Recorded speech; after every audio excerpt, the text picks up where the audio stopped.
बिस्मिल्लाहिर्रहमानिर्रहीम। आज हमारा टॉपिक है stomata and structure of stomata. Chapter number 1 gaseous exchange class matric. हमने आज क्या पढ़ना है, stomata and structure of stomata.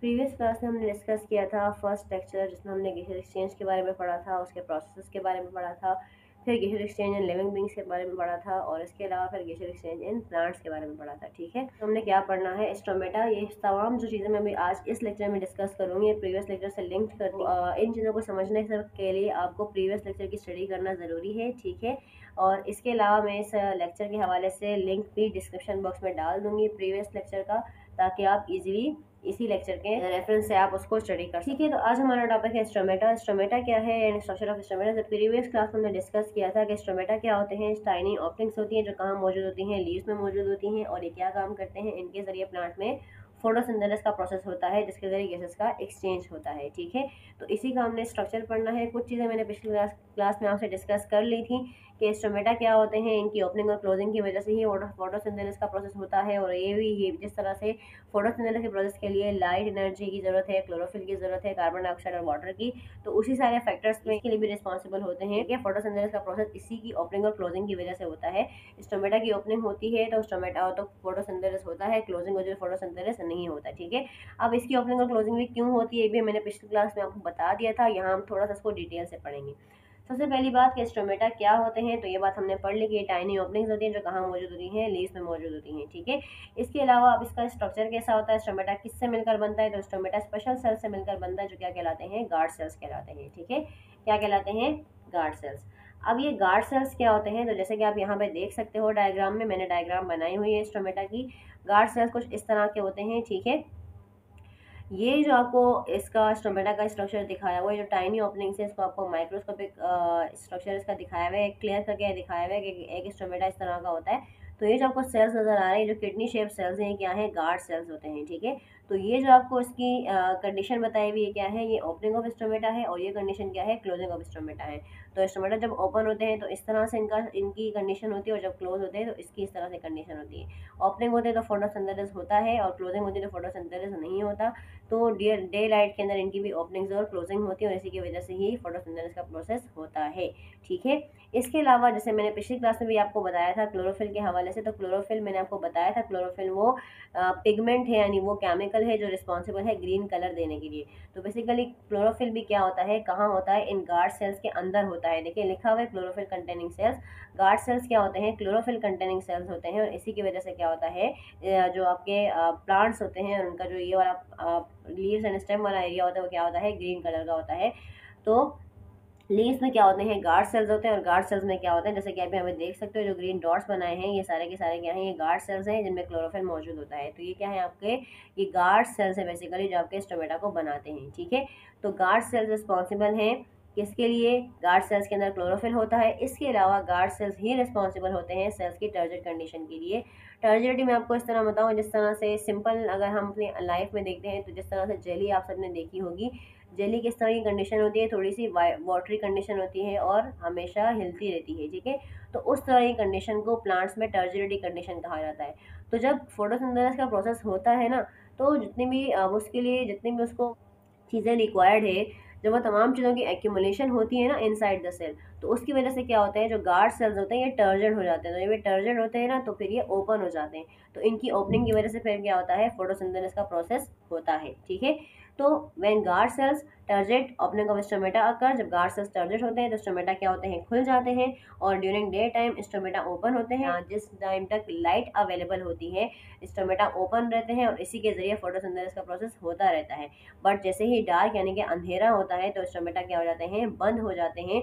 तो क्योंकि लाइट एनर्जी नहीं होती है, तो लाइट एनर्जी नहीं होगी तो फोटोसिंथेसिस भी नहीं होगा, और इन्हीं की ओपनिंग और क्लोजिंग की वजह से फोटोसिंथेसिस का प्रोसेस होता है। ठीक है, यहाँ तक बात क्लियर हो गई, होप सो। अब हमारे पास जो मज़ीद चीज़ें हैं वो क्या हैं, हमारे पास जो नेक्स्ट टॉपिक है वो क्या है, गैसेस एक्सचेंज इन एनिमल्स। हमने gases exchange in living beings पढ़ लिया, हमने गैसेस एक्सचेंज इन प्लांट्स पढ़ लिया, फिर स्टोमेटा पढ़ लिया, स्टोमेटा का स्ट्रक्चर पढ़ लिया। अब हमारे पास जो नेक्स्ट टॉपिक आता है वो गैसेस एक्सचेंज, और इसके बाद आएगा gases exchange in humans. Gases exchange in animals. अब एनिमल्स के अंदर गैसेस एक्सचेंज किस तरह से होता है, जैसे हमने इस फर्स्ट टॉपिक में फर्स्ट लेक्चर में डिस्कस किया था कि कुछ प्रोसेस होते हैं जिनके जो रिस्पॉन्सिबल होते हैं गैसेस एक्सचेंज के लिए इन लिविंग बींग्स।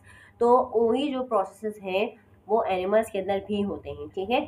बस फिर हमने फर्दर क्या किया कि हमने प्लांट्स के अंदर अलग से प्रोसेस को डिस्कस किया कि प्लांट्स के अंदर कौन से प्रोसेस होते हैं, उनमें से जो गैसेस एक्सचेंज के लिए रिस्पॉन्सिबल हैं। तो इसी तरह से हम एनिमल्स में भी पढ़ेंगे कि एनिमल्स में कौन से प्रोसेस हैं जो गैसेस एक्सचेंज के लिए रिस्पॉन्सिबल होते हैं, ठीक है। तो जैसे मैंने स्टार्ट के लेक्चर में आपको बताया था कि ब्रीथिंग है, सेलुलर रेस्पिरेशन है या रेस्पिरेशन है, ये क्या है, हमारे गैसेस एक्सचेंज के लिए रिस्पॉन्सिबल होते हैं ये प्रोसेसेस, ठीक है। अब एनिमल्स के अंदर यानी हमारे अंदर या एनिमल्स के अंदर गैसेस का जो एक्सचेंज होता है वो इन प्रोसेस के ज़रिए होता है। इसके लिए हमें ये चीज़ जाननी ज़रूरी है कि हमारी जो एयर है उसकी कंपोजिशन क्या होती है, एयर में कौन कौन सी गैसेस कितने कितने परसेंट मौजूद होती है। तो सबसे ज़्यादा कौन सी गैस होती है, नाइट्रोजन गैस होती है 78%, फिर ऑक्सीजन गैस होती है 21%, देन कार्बन डाइऑक्साइड 1% या 0.3%, देन आर्गन यानी नोबल गैसेज और अदर गैसेज 0.1%। यानी आपकी एयर के अंदर सबसे ज़्यादा जो पाई जाने वाली गैस है वो कौन सी है, नाइट्रोजन, और उसके बाद ऑक्सीजन है।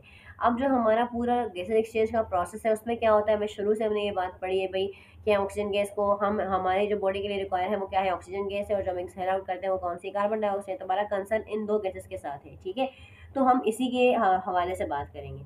तो अब हम ऑक्सीजन गैस की बात करते हैं। तो ऑक्सीजन गैस की जो कंपोजिशन है वो एयर में 21% होती है, बट वाटर में इसकी कंपोजिशन क्या होती है, 5% होती है। यानी एयर में जितने भी यहाँ जानदार रहते हैं वो 21% एयर में अपनी गैसेज एक्सचेंज का सारा प्रोसेस करते हैं, जबकि जो एक्वाटिक एनिमल्स होते हैं यानी पानी में रहने वाले जानदार होते हैं उनके लिए जो ऑक्सीजन की कंपोजिशन है वो क्या है, 5% है। तो इस 5% के अंदर ही गैसेस का एक्सचेंज करते हैं, 5% के अंदर ही उनका सारा बॉडी का प्रोसेस होता है, सारे जो उनके इन्वायरमेंट है उसके अंदर 5% उनको ऑक्सीजन गैस अवेलेबल होती है, ठीक है। अब वाटर 5% होती है, तो वो उस 5% के अंदर ही अपना सारा प्रोसेस करता है, यानी उस 5% के जरिए ही उनकी बॉडी में गैसेस का एक्सचेंज होता है, ठीक है। अब बहुत सारे एनिमल्स ऐसे होते हैं जिनमें रेस्पिरेटरी सर्फेसेस होती हैं गैसेस एक्सचेंज करने के लिए, और कुछ में इंटरनल रेस्पिरेटरी ऑर्गन्स की रेस्पिरेटरी सर्फेसेस होती हैं जिससे वो गैसेस का एक्सचेंज करते हैं, ठीक है। तो रेस्पिरेटरी सरफेस से क्या मुराद है, रेस्पिरेटरी सरफेस देखिए, सरफेस का मतलब होता है सतह, ठीक है, यानी जो ऊपर का कोई भी पार्ट होता है ना उसको बोलते हैं सरफेस। रेस्पिरेटरी सरफेस मतलब यानी ऐसी सरफेस जिससे गैसेस का एक्सचेंज हो रहा है। यहाँ पे वर्ड जो रेस्पिरेटरी बार बार आ रहा है ना, यहाँ इससे वही मुराद है कि गैसेस का एक्सचेंज, इसका मतलब गैसेस का एक्सचेंज है, ठीक है। तो गैसेस के एक्सचेंज के लिए उनकी सरफेसेस होती हैं जिसके ज़रिए वो अपनी गैसेस को बॉडी के अंदर लेते हैं और बॉडी के बाहर लेते हैं। And some have internal respiratory organs, और कुछ जानदारों में इंटरनल ऑर्गन्स ऐसे होते हैं जिसके ज़रिए का रेस्पिरेशन का यानी कि गैसेस एक्सचेंज का काम करते हैं, और उनकी सरफेसेस ऐसी होती हैं जो गैसेस का एक्सचेंज करती हैं, ठीक है। तो हम जब भी इस तरह की बात करते हैं तो हम हमेशा लोअर लेवल से स्टार्ट करते हैं, फिर हायर लेवल पर जाते हैं, यानी हम यूनिसेलुलर एनिमल्स से स्टार्ट करेंगे और फिर मल्टी सेलुलर एनिमल्स पे जाएंगे इस फिनोमिना को स्टडी करने के लिए। तो अगर हम ये वाली बात करते हैं कि जो एनिमल्स हैं उनकी रेस्पिरेटरी सर्फेसेस होती हैं, कुछ में रेस्पिरेटरी ऑर्गन्स होते हैं और उनकी रेस्पिरेटरी सर्फेसेस होती हैं गैसेस के एक्सचेंज करने के लिए। तो अभी ये बात हमें जाननी है कि किन में रेस्पिरेटरी सर्फेसेस होती हैं, किन में रेस्पिरेटरी ऑर्गन्स होते हैं, तो इसी को हम फर्दर आगे डिस्कस कर रहे हैं, ठीक है। तो कुछ एनिमल्स ऐसे होते हैं जिनकी रेस्पिरेटरी सर्फेसेस होती हैं। अब रेस्पिरेटरी सर्फेसेस किस में होती हैं, लाइक यूनिसेलुलर एनिमल्स, ठीक है। जो यूनिसेलुलर एनिमल्स होते हैं आपके, यानी वो एनिमल्स जो सिंगल सेल्ड ऑर्गेनिजम्स होते हैं जो आपको आम आंख से नज़र नहीं आते, लाइक प्रोटोजोआ, बैक्टीरिया, ईटीसी, ठीक है। तो जो यूनिसेलुलर एनिमल्स हैं वो क्या करते हैं, वो अपनी आउटर सरफेस को यूज़ करते हैं। लाइक हमारे पास जो यूनिसेलुलर एनिमल्स हैं, लाइक ये आपका एक यूनिसेलुलर एनिमल है, तो ये इसकी आउटर बाउंड्री है, ठीक है। तो ये अपनी इस आउटर बाउंड्री को यूज़ करते हैं। इनकी जो आउटर मेम्ब्रेन है, इस मेम्ब्रेन के ज़रिए गैसेस का एक्सचेंज करते हैं विद द एनवायरनमेंट। यानी ये जो इनकी आउटर मेम्ब्रेन है बॉडी की, जो आउटर सेल मेम्ब्रेन जिसको हम कहते हैं या प्लाज्मा मेम्ब्रेन कहते हैं, तो ये जो इनकी प्लाज्मा मेम्ब्रेन या सेल मेम्ब्रेन है वही इस तरह की होती है कि उसके ज़रिए गैसेस का डिफ्यूज़ अंदर होता है और उसी के ज़रिए गैसेस को बाहर एक्सपेल आउट किया जाता है। यानी जो यूनिसेलुलर एनिमल्स होते हैं अपनी रेस्पिरेटरी सरफेस यूज़ करते हैं, कौन सी वाली रेस्पिरेटरी सरफेसेस, जो बॉडी के बाहर होती हैं, यानी जो बॉडी की आउटर मेम्ब्रेन्स होती हैं। यूनिसेलुलर एनिमल्स के अंदर जो बॉडी की आउटर मेम्ब्रेन्स होती हैं यानी सेल मेम्ब्रेन या जिसको प्लाज्मा मेम्ब्रेन कहा जाता है, तो वो as a respiratory surface act करती हैं और उन्हीं के ज़रिए गैसेस का एक्सचेंज होता है फ्रॉम इनसाइड टू आउटसाइड। अब अगर हम यही बात मल्टी सेलुलर एनिमल्स में करते हैं, तो मल्टी सेलुलर एनिमल्स में क्या होता है, लाइक हम हो गए या वो जानदार जो आपको आम आंख से नज़र आते हैं।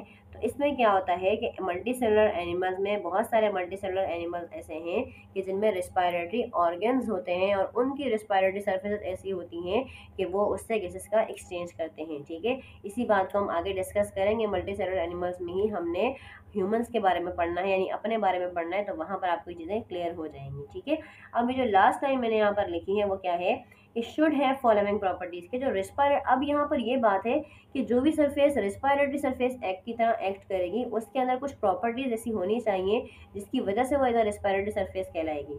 फॉर एग्जाम्पल, रेस्पिरेटरी सरफेस को वेट होना चाहिए यानी गीला गीला, उसको थिन होना चाहिए यानी बारीक पतला पतला होना चाहिए।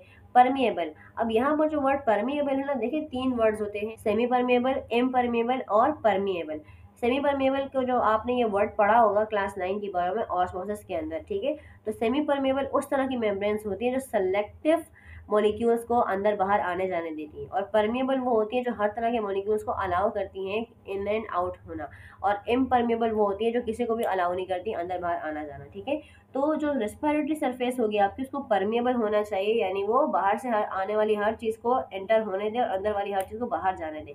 तो respiratory surface should be wet, respiratory surface को वेट होना चाहिए, थिन होना चाहिए, परमेबल होना चाहिए, और उसका वॉल्यूम भी ज़्यादा होना चाहिए as compare to the total volume of the body. ठीक है, इसी की मिसाल मैं आपको इस तरह दूं कि जो हम हैं, जो ह्यूमंस हैं, ह्यूमंस के अंदर रेस्पिरेटरी सरफेस का जो वॉल्यूम है वो 20% 20 टाइम्स हमारी बॉडी से ज़्यादा है।